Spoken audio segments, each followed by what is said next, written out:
Hello my dear students, आज की class में आप लोगों का वेलकम है। आज का हमारा जो टॉपिक है वो है पार्ट्स ऑफ स्पीच, जिसे हिंदी में कहते हैं शब्द भेद।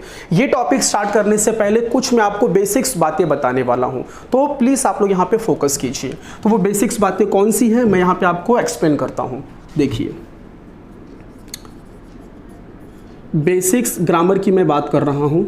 बेसिक्स ग्रामर, देखिए, अगर मुझे कोई लैंग्वेज, कोई भाषा अगर मुझे सीखनी है तो सबसे पहले मुझे उस लैंग्वेज का जो बेस होता है, जैसे कि लेटर्स हो गए, अल्फ़ाबेट्स हो गए, ठीक है, उसके बारे में मुझे स्टडी करना पड़ता है। एक बार वो मुझे अच्छे समझ में आ जाएगा तो उसी के बेस पर मैं वर्ड्स, शब्द कैसे बनाते हैं, और एक बार वर्ड्स समझ में आ जाएगा तो वर्ड्स की मदद से हम कैसे सेंटेंस को फ्रेम करते हैं वो हम सीखते हैं। ठीक है, तो सबसे पहले जरा मुझे बता दो कि लैंग्वेज और जो भाषा होती है उसका जो इनिशियल जो स्टेज होता है वो क्या होता है। सबसे पहले हम किसी भी लैंग्वेज को सीखने के लिए हम सबसे पहले उस लैंग्वेज के लेटर्स को सीखते हैं। तो सबसे पहले क्या आता है आपका लेटर्स।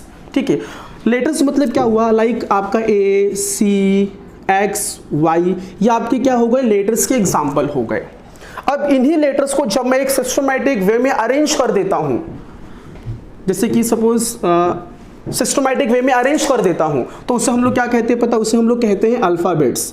उसे हम लोग कहते हैं अल्फाबेट्स। उसे हम लोग कहते हैं अल्फाबेट्स। तो अल्फाबेट्स क्या है, अल्फाबेट्स ये लेटर्स का एक अरेंजमेंट है, लाइक जैसे कि ए, बी, सी, डॉट डॉट और लास्ट में क्या आएगा, जेड। तो लेटर्स का जो अरेंजमेंट है उसे हम लोग क्या कहते हैं, अल्फाबेट्स, जिसे हिंदी में कहते हैं वर्णमाला। तो लेटर्स हो गया, अल्फाबेट्स हो गया। अब अल्फाबेट्स के बाद क्या आता है, अल्फाबेट्स के बाद आपका आता है वर्ड्स। क्या आता है, वर्ड्स, मतलब कि शब्द। जब हम लोग अल्फाबेट्स को हम लोग अरेंज करते हैं, उनको इकट्ठा करते हैं, असेंबल करते हैं, तो एक वर्ड्स बनता है। बट वो जो वर्ड्स बनेगा वो वर्ड्स कैसा बनना चाहिए, मीनिंगफुल। मीनिंगफुल, अगर वो वर्ड्स मीनिंगफुल नहीं है तो फिर कोई मतलब नहीं है। तो जो हम लेटर्स को जो हम अरेंज करेंगे, इकट्ठा करेंगे और उससे हम जो वर्ड्स बनाएंगे वो वर्ड्स भी मीनिंगफुल बनना चाहिए। जैसे कि सपोज मैंने यहाँ पे DOG डॉग, अगर मैंने यहाँ पे एक शब्द लिया डॉग, तो ये डॉग जो शब्द ये एक मीनिंगफुल शब्द है। बट अगर मैं इसको GOD कर दूंगा जो कि क्या बन जाएगा, मीनिंगलेस। तो आप क्या करो, अल्फाबेट्स के अंदर जो लेटर्स होते हैं उसमें से क्या करो, लेटर्स को आप इकट्ठा करो, अरेंज करो, उनको एक सिस्टमैटिक वे में उनको अरेंज करो। बट अरेंज करने के बाद जो वर्ड्स फ्रेम होगा वो वर्ड्स कैसा होना चाहिए, मीनिंगफुल होना चाहिए, तब जाके एक सही वर्ड्स बनता है। अच्छा, वर्ड्स के बाद क्या होता है, वर्ड्स के बाद होते हैं फ्रेजेस। क्या होते हैं बोलो माय डियर, फ्रेजेस। वर्ड्स के बाद बनता है फ्रेजेस। फ्रेजेस मतलब क्या होता है कि जब हम 3 से 4 वर्ड्स या फिर 2 से 3 वर्ड्स को हम एक साथ लाते हैं, एक छोटा स्मॉल एक सेंटेंस फ्रेम होता है, बट वो जो सेंटेंस है वो एक कंप्लीट मैसेज नहीं देता हमें। ठीक है, तो उसको हम लोग क्या कहते हैं, फ्रेज। फ्रेज मतलब कि आधा अधूरा सेंटेंस, मीनिंगलेस सेंटेंस जो हमें कंप्लीट मैसेज नहीं देता है। अगर मैं उसको रीड करूंगा तो मुझे वो कंप्लीट मैसेज नहीं देगा, उसे हम लोग क्या कहते हैं, फ्रेज कहते हैं। तो एक तरह से फ्रेज जो होता है वो एक इनकम्प्लीट मैसेज देता है। अगली चीज क्या बनती है, फ्रेजेस के बाद क्या बनता है, फ्रेजेस के बाद बनता है क्लॉजेस। फ्रेजेस के बाद क्या बनता है, क्लॉजेस बनता है। फ्रेजेस के बाद बनता है क्लॉजेस। क्लॉजेस में क्या होता है, हम किसी 2 सेंटेंस को कनेक्ट कर देते हैं तो वो क्या बन जाता है, क्लॉजेस। ठीक है, तो ये सारी बेसिक्स बातें मैंने आपको यहां पे एक्सप्लेन कर दी। लेटर से क्या बनता है, अल्फाबेट्स। अल्फाबेट से क्या बनता है, वर्ड्स। वर्ड से क्या बनता है, फ्रेजेस। फ्रेजेस से क्या बनता है, क्लॉजेस। उसके बाद क्या बनता है, सेंटेंस। और जब हम बहुत सारे सेंटेंस को इकट्ठा कर देते हैं, जमा कर देते हैं, एक के बाद एक अरेंज कर देते हैं, तो वो एक लेसन बन जाता है, एक स्टोरी बन जाती है, एक स्पीच बन जाती है। तो ये मैंने आपको कुछ बेसिक्स बातें बताई। अब हम आते हैं अपने टॉपिक्स के ऊपर। हमारा टॉपिक है parts of speech. Parts of speech का मतलब क्या होता है, देखिए, सपोज फॉर एग्जांपल यहां पर मैं एक एग्जांपल लूंगा जिससे कि आपको समझ में आ जाए कि पार्ट ऑफ स्पीच क्या है। यहां पर एक मैं एग्जांपल लूंगा,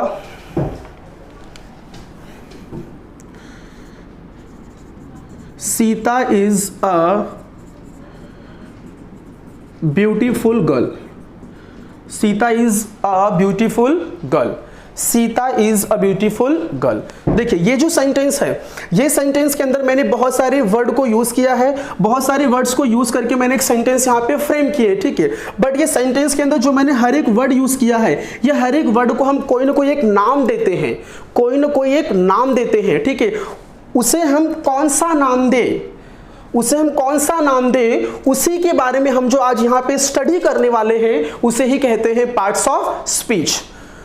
जैसा कि मैंने आपको बताया था कि सेंटेंस कैसे बनता है, with the help of words. तो यहाँ पे अलग अलग मैंने वर्ड्स यूज किया है, उनको मैंने कनेक्ट किया है, उनको एक मैंने बोलते हैं ना कि एक सिस्टमैटिक एक ऑर्डर में मैंने उनको अरेंज किया है, इससे एक मीनिंगफुल एक वाक्य एक सेंटेंस बना है।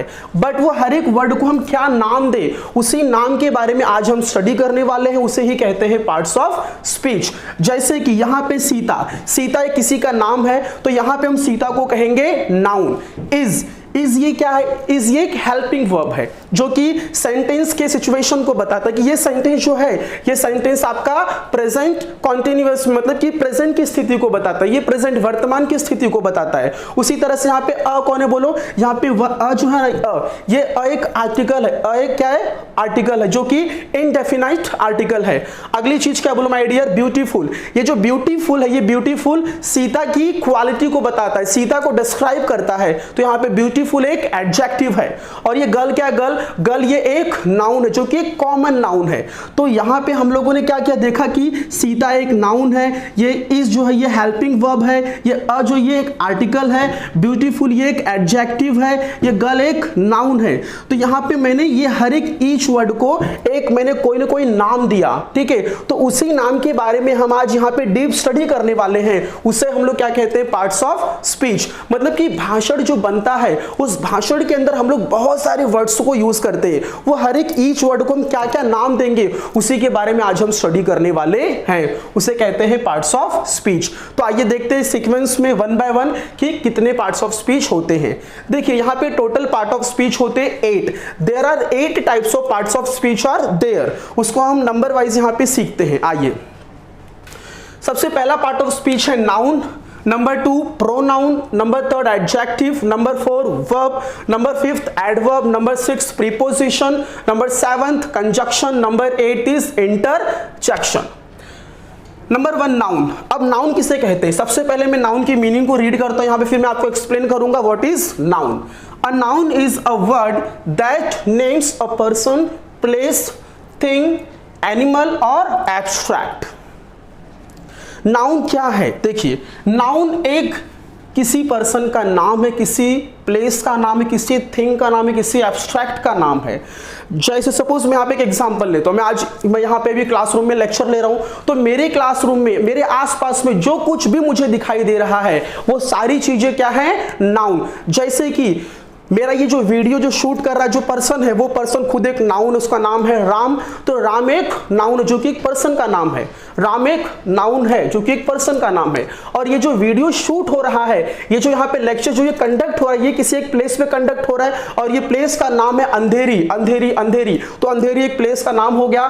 The next one is thing. मैं जिस क्लास में ये लेक्चर्स को शूट कर रहा हूँ, मेरे चारों तरफ बहुत सारे सामान जैसे कि like for example white board है, फैन है, यहाँ पे एक मार्कर है, यहाँ पे डस्टर है, यहाँ पे एयर कंडीशनर है, नोटिस बोर्ड है, बेंच है, डेस्क है, ट्यूबलाइट है, वॉच है। ये सारी चीजें क्या एक थिंग्स है, थिंग्स, ठीक है। तो इन सारी चीजों को मैं क्या बोलूंगा, नाउन।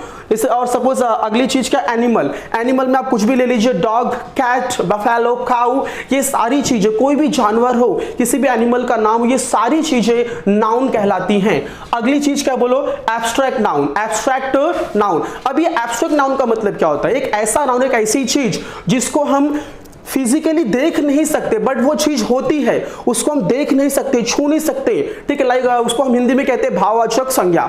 उसके एग्जांपल में ले सकता हूं जैसे कि ब्रेवरी, बहादुरी, वीर। अब ये बहादुर इंसान तो दिखेगा नहीं, ठीक है, वो उसकी इनर क्वालिटी है, उसको हम देख नहीं सकते, उसका कुछ उसका फिजिकल एग्जिस्टेंस नहीं होता है। अगला एग्जांपल ब्रिलियंस। अब बंदा कितना टैलेंटेड है, कितना बंदा प्रतिभावान है, उसकी क्वालिटी को मैं छू नहीं सकता, देख नहीं सकता। तो और अगला एग्जांपल में ले सकता हूं करेज। अब करेज मतलब साहस, ईगो, ईगो मतलब अहंकार, ठीक है। और अगला एग्जांपल में ले सकता हूं कॉन्फिडेंस, कॉन्फिडेंस मतलब आत्मविश्वास। और अगला एग्जांपल ले सकता हूं ऑनेस्टी, ईमानदारी। ये सारी चीजों को मैं छू नहीं सकता, इनका फिजिकल एग्जिस्टेंस नहीं होता, ये लोगों की इनर क्वालिटी होती है, ठीक है। तो ये सारे एग्जांपल्स को मैं बोल सकता हूं एब्स्ट्रैक्ट नाउन, तो ये भी एक नाउन ही होते हैं। So beauty, bravery, brilliance, courage, ego, confidence, honesty, fear, patience, ये सारे एग्जाम्पल हैं किसके? एब्स्ट्रैक्ट नाउन के। मैं कुछ यहाँ पे एग्जाम्पल लूंगा जिससे कि आपको समझ में अच्छे से आ जाएगा। एग्जाम्पल नंबर 1, जैसे कि mother Teresa was a great social worker. तो यहाँ पे जो मदर टेरेसा है ये किसी एक पर्सन का नाम है। So mother Teresa is a name of a person. अगला example, I love to eat pizza. Pizza is a name of thing, किसी एक चीज का नाम है। अगली चीज, anger is hard to control. Anger is hard to control. Anger ये गुस्सा है, गुस्सा। तो गुस्सा का फिजिकल तो एक्सपीरियंस होता नहीं, इसको हम फील करते हैं अंदर से। तो एंगर ये एक एब्स्ट्रैक्ट नाउन है। अगला, silver is a costly metal. Silver क्या है? सिल्वर एक किसी धातु का नाम है, धातु का नाम है, इसे कहते हैं मटेरियल नाउन। ठीक है, तो इसका एक फिजिकल टर्म होता है, ये एक आपका मटेरियल नाउन, एक आपका ये आपका एक नाउन है, किसी चीज का नाम है। ठीक है, तो ये सारे एग्जांपल्स हो गए नाउन के। अब अगला part of speech, the next part of speech is pronoun. Pronoun, अगला पार्ट ऑफ स्पीच प्रोनाउन। देखते ये क्या है, इसकी मीनिंग समझते पहले। A word used in place of noun, in place of noun to avoid unnecessarily repetition of that noun is called as a pronoun.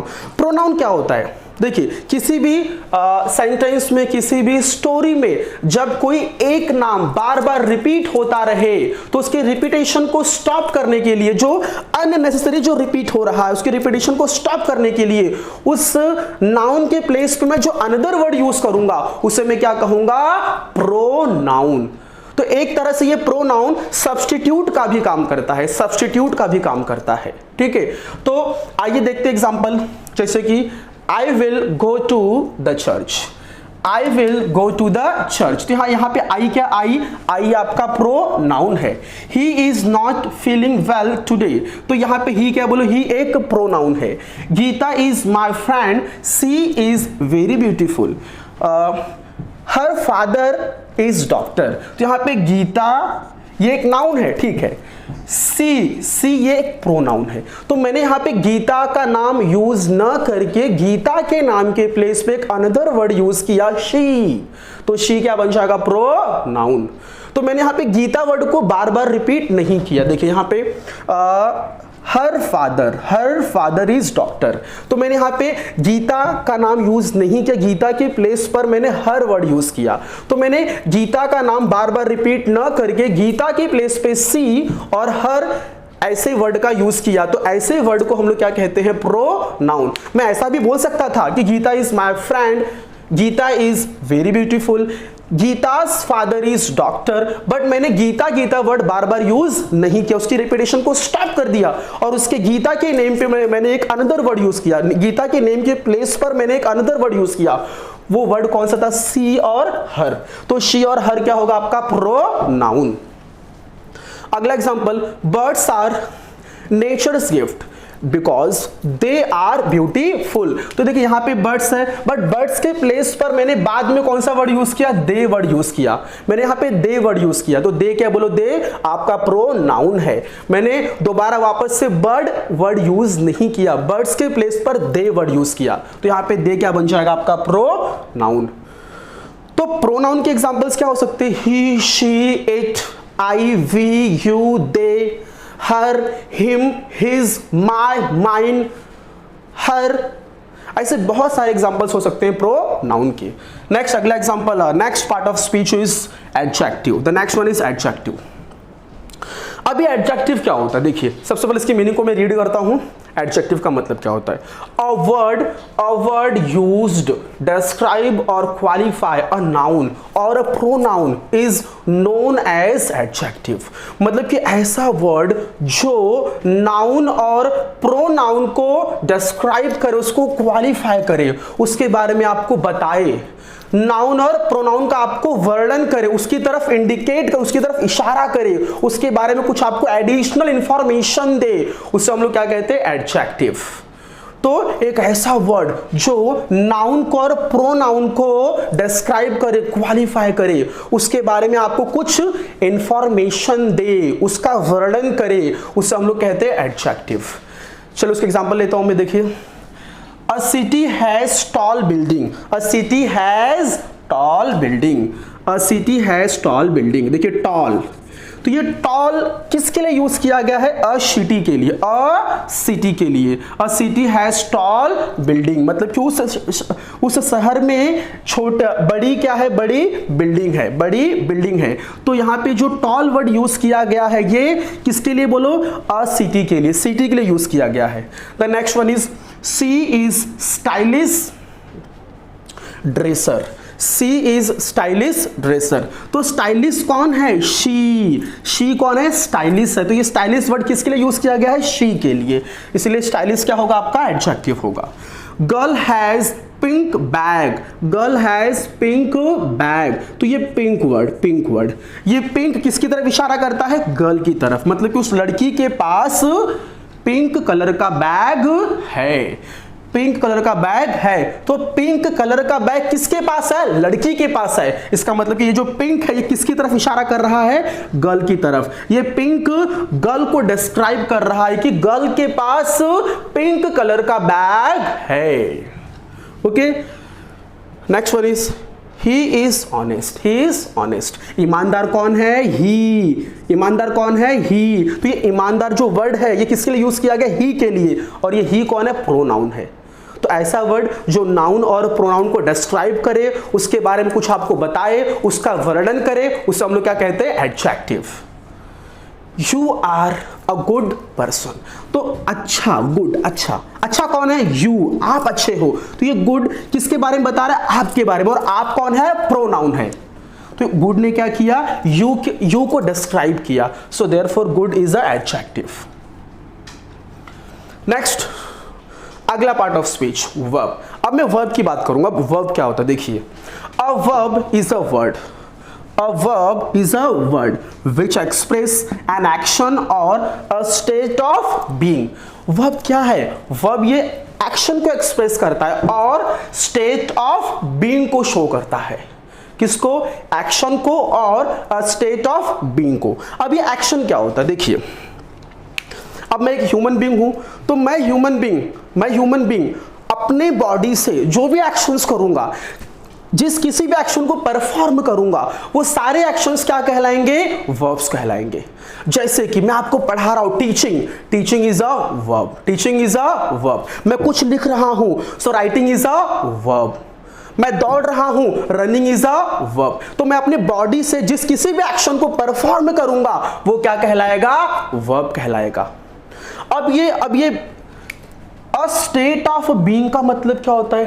A state of being का मतलब होता है कि जिस सेंटेंस के अंदर मैं ऐसे वर्ब को यूज करूंगा जो वो वर्ब उस सेंटेंस की सिचुएशन को, स्थिति को दर्शाएगा। अभी स्थिति का मतलब क्या होता है कि वो सेंटेंस जो है वो कौन सी अवस्था में है, वो प्रेजेंट में है कि पास्ट में है कि फ्यूचर में है। तो स्टेट ऑफ बीइंग क्या बताता है? सेंटेंस की अवस्था को बताता है कि वो सेंटेंस प्रेजेंट में है कि पास्ट में है कि फ्यूचर में है। सपोज इज, एम, आर ये प्रेजेंट को शो करता है, वॉज, वर ये पास्ट को शो करता है, विल, शैल ये फ्यूचर को शो करता है। इसे कहते हैं स्टेट ऑफ बीइंग। एग्जांपल लूंगा मैं, ही डजंट सिंग वेल। तो यहां पे ये सिंग क्या है? एक आपका वर्ब है। She is dancing is a verb. Ram went to the village, went is a verb. The boys swim in the pool, swim is a verb. The child is healthy, तो is a verb. Gopal works hard, तो works is a verb. ठीक है, तो ये verbs के examples हो गए। ठीक है, तो बहुत सारे एग्जांपल्स है जैसा कि मैंने आपको यहाँ पे बता दिया है। नेक्स्ट वन इज, अगला part of speech is adverb. अब ये एडवर्ब का मतलब क्या होता है? देखिए, a word which modifies the meaning of verb, adjective और अनदर एडवर्ब। अब ये एडवर्ब का मतलब क्या होता है? एक ऐसा वर्ड जो वर्ब को, एडजेक्टिव को और किसी दूसरे एडवर्ब को क्या कर दे? मॉडिफाई कर दे, उसके अंदर बदलाव कर दे, उसके अंदर कुछ चेंजेस कर दे, उसके अंदर कुछ बदलाव कर दे, उसको पॉलिश कर दे, पॉलिश। मतलब कि कुछ और स्ट्रांग मजबूत कर दे, कुछ बदलाव कर दे, उसको हम लोग क्या बोलते हैं? एडवर्ब। मैं एग्जांपल लूंगा, आपको काफी अच्छे समझ में आ जाएगा। जैसे कि my friends lives nearby, my friends lives nearby. देखिए लिव्स एक वर्ब हो गया, नियर बाय आसपास में।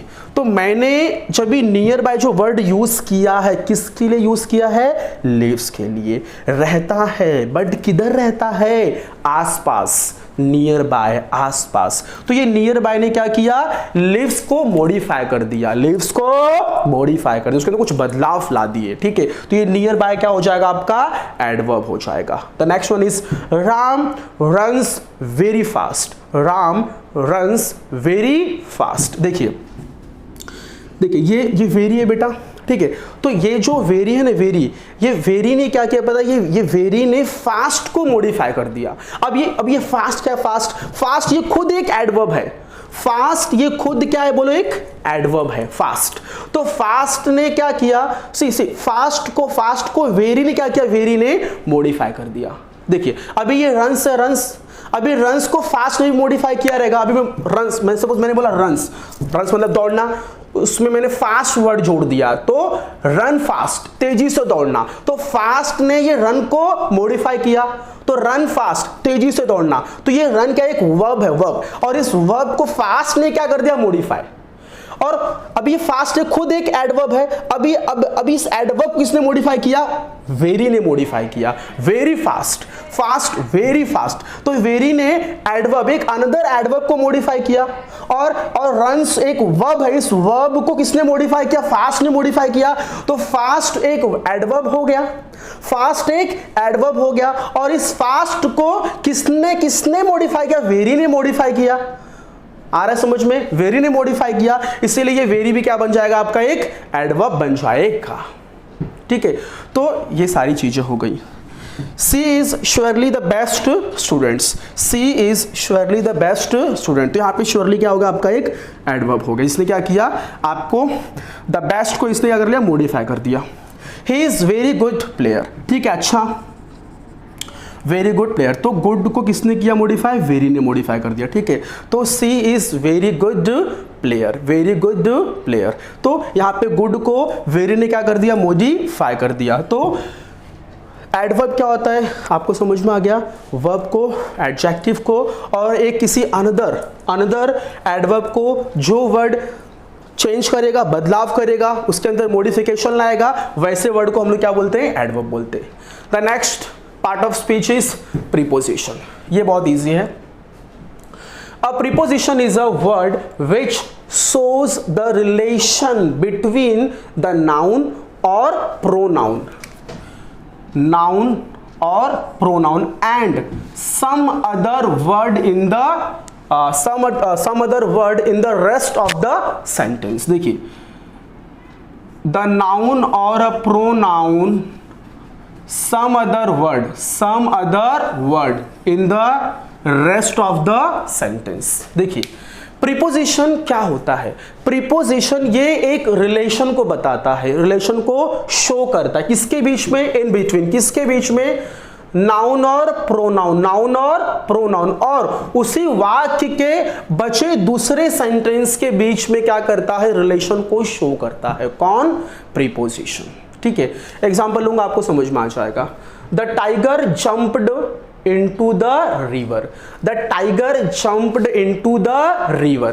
अब देखिए ये एक नाउन हो गया, ठीक है, ओके, और ये द टाइगर जंप्ड, तो यहां पे देखिए नाउन का जो रिलेशन है वो सेंटेंस के जो रेस्ट ऑफ द सेंटेंस है, बचा सेंटेंस कौन है?